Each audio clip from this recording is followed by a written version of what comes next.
and Jordan Peterson. These people that you're comparing yourself to, you don't really know very well. What that means is that you see their shiny outside, but you don't see the reality of their life. There's always people out there who are doing far better than you on pretty much anything you want to imagine. And if all you're doing is seeing yourself in their reflected light, let's say, then it's going to be pretty damn dismal. But it's not a good comparison because, well, first of all, there's danger in just comparing yourself to others, period, because they're not you. And God only knows what struggles they had to undertake to get to where they were, or what burdens they're currently carrying that you're not aware of. But you can certainly contrast yourself with yourself. And that's a lot better. It is the only way. Well, it's also the only way of really measuring anything approximating proper improvement. You can actually tell when you're a little better than you were yesterday. Right. And you can actually do that. That's another thing that's so interesting about it, is that you can actually make yourself a little better in some way, pretty much, well, I don't know if it's at every moment, but you can certainly do it every day. Be careful who you share good news with, because you want to share good news with people who are going to be genuinely happy for you, and be careful who you share bad news with, because that's equally tricky. You want someone who will listen to you when you're having trouble and allow you your grief.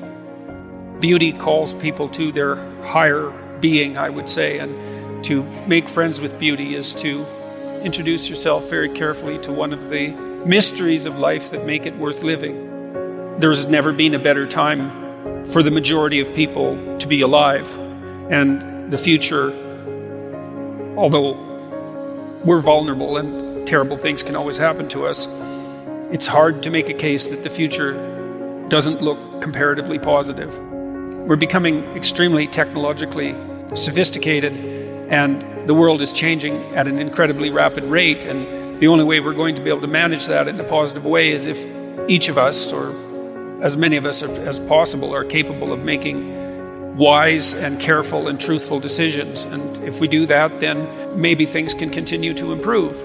You don't get people to stand up on their own 2 feet and to adopt responsibility if everything is given to them. And that's a real conundrum. You know, maybe you're in California, see someone speeding down the road in a convertible Porsche, and you think, oh man, what a lucky bastard. And the truth of the matter is that he's thinking about wrapping his expensive sports car around the next cement pillar that he comes close to. You know, you can't tell, and people have hard lives, and even people who are comparatively fortunate have hard lives. And the ideal that you're observing that makes you jealous and resentful is in large part an illusion that's created by your own mind. You have to be careful of what you're jealous of, because you don't really know what it is. And then the other thing that's kind of useful is to understand you're quite different from other people, and you shouldn't be comparing yourself to them because they're not like you. They don't have your family. They don't have your temperament. They don't have your troubles. They don't have your abilities. The only person that has those is you. One of the rules, I think it's rule 4, is compare yourself to who you were yesterday and not to who someone else is today. And see, that's a game you can win. The possibility that you can make yourself slightly better on a continual basis is, I think that's something that's accessible to everyone. I think that's equivalent to leading a virtuous life. And there is something to be said for virtue and truth. You know, and that is one thing. Another thing that I've noticed about people who've been phenomenally successful is that they really do everything they can to live a truthful life. And you can get a bloody long ways by being honest. You got to know that there are differences in intelligence. It's really important. If you go into a job and you're not smart enough for that job, you're going to have one bloody miserable time.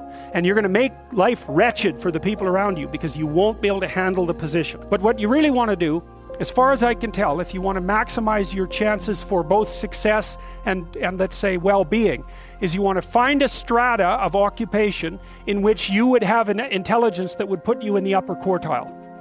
That's perfect. Then you're a big fish in a small pond. And you don't want to be the stupidest guy in the room. It's a bloody rough place to be. And you probably don't want to be the smartest guy in the room either, because what that probably means is you should be in a different room. If you want to be the best at what you're doing, bar none, then having an IQ of above 145 is a necessity, and maybe you're pushing 160 in some situations, and maybe that's making you one person in 10,000 or even one person in 100,000. And then also, to really be good at it, you probably have to be reasonably stress tolerant and also somewhat conscientious. Why is it that smart people are at the top of dominance hierarchies? And the answer to that in part is because they get there first. Right? I mean, everything's a race, roughly speaking, and the faster you are, the more likely you are to be at the forefront of the pack, and intelligence in large part is speed. That's not all of it is. So if you're moving towards something difficult rapidly, the faster people are going to get there first. You're going to have to put some effort into your life, and you need to be motivated to do that. And so what are the potential sources of motivation? Well, you could think about them in the big five manner. You know, if you're extroverted, you want friends. If you're agreeable, you want an intimate relationship. If you're disagreeable, you want to win competitions. If you're open, you want to engage in creative activity. If you're high in neuroticism, you want security. Okay, so those are all sources of potential motivation that you could draw on, that you could tailor to your own, your own personality. But then there are dimensions that you want to consider your life across. And so we ask people about, well, if you could have your life the way you wanted it in 3 to 5 years, if you were taking care of yourself properly, what would you want from your friendships? What would you want from your intimate relationship? How would you like to structure your family? What do you want for your career? Well, how are you going to use your time outside of your job? And how are you going to regulate your mental and physical health, and maybe also your drug and alcohol use, because that's a good place to auger down. And that tangles in your incentive reward system. We talked about the dopaminergic incentive reward system, and that's the thing that keeps you moving forward.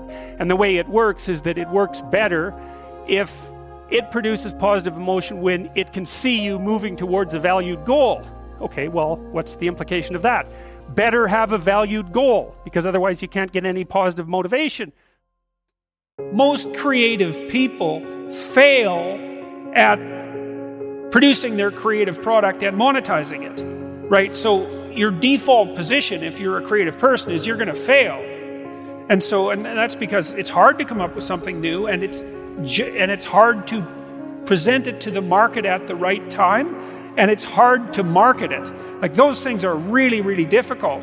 And so what successful entrepreneurs do is they just keep doing it over and over and over and over and over and over and over. And eventually, if they're fortunate, one of their ideas happens to hit the right place at the right time. Even if your idea is good, that doesn't mean it will be successful. There's so many things that have to be taken into account. So this is partly why persistence, and that's part of conscientiousness, is so useful. It's like persistence is helpful because it enables you to run many, many experiments. And you need to know that the baseline is failure. It's important, because otherwise you'll blame that on yourself. And some of that's useful because there's probably some things that you could improve about yourself, but it's very difficult to go from 0 to 1.